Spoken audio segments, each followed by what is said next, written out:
Irish nation is suffering from a national inferiority complex. What other country would welcome the head of an army regiment that murdered dozens of its citizens? What other country would ask its own people, to sit in perpetual submission to a foreign occupation? What other country would put up tributes and allow commemorations for murdering imperialists while that occupation continues? And talking about national inferiority complexes, I can't miss the opportunity here. But what the hell were the organisers of the Dublin Pride March doing or thinking when they invited uniformed RUC to march alongside them?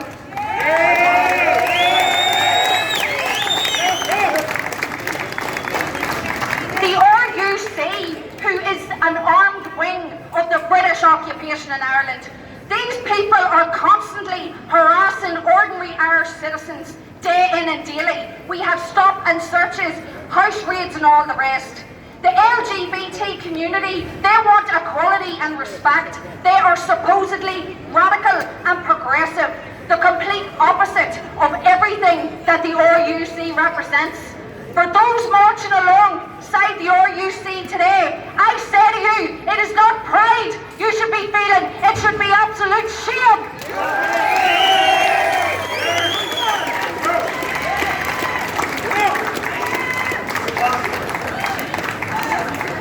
Now, I do believe that certain members of the LGBT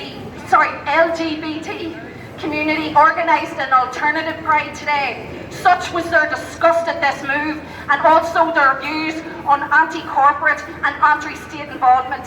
And I'd like to also commend those people, because that offers a glimmer of hope that the radical and revolutionary tradition long associated with the LGBT movement has not been extinguished.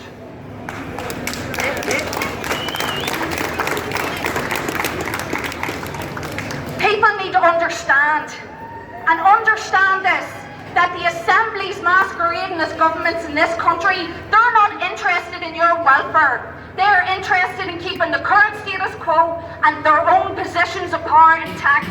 In fact, I believe that they are the enemy of the people. For those of us who vocally and actively oppose the state, we can expect nothing less than the harshest treatment and oppression.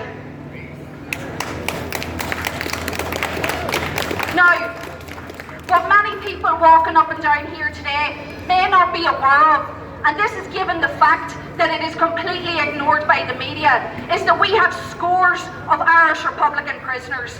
In the 26 counties alone, we have over 50 men and a woman in Free State jails.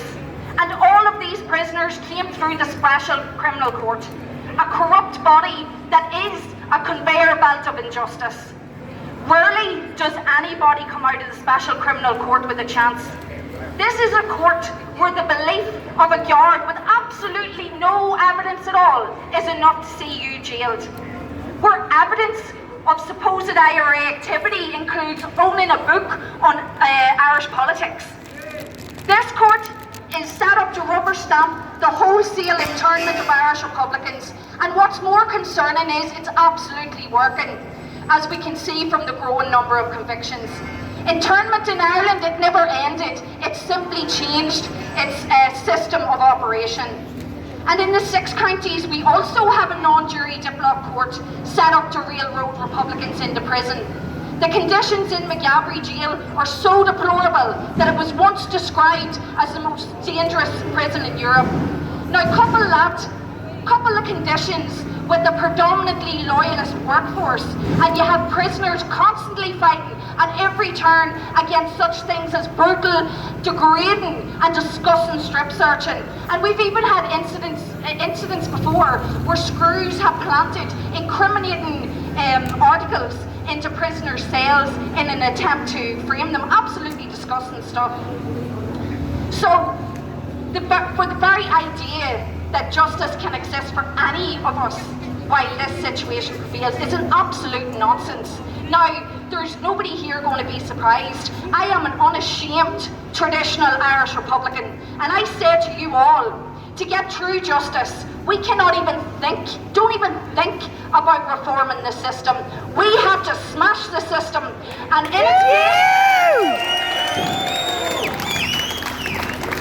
its place, we must create a republic worthy of its people, a republic where true equality, justice and peace is the cornerstone of our ideology and our government. Now, I'm not going to speak too much more because we've had a lot of speakers here today, but I will end by asking everyone to join with Republicans in demanding an end to British occupation and partition. I ask you all to settle for absolutely nothing less than a 32-county republic as envisaged by the patriots who stormed this building here. And finally, I wanted to just tell you a small story because it really touched me. A couple of years ago, I was attending the Bloody Sunday March, and they had a great speaker over from the USA. It was a speaker on behalf of the Black Lives Matter movement, and maybe I don't get out an awful lot, but this was the first time that I had ever heard this slogan, and it gave me goosebumps, and I can think of absolutely no word better than to say this slogan, and it was, no justice, no peace. Everyone, no justice, no peace. Gorma.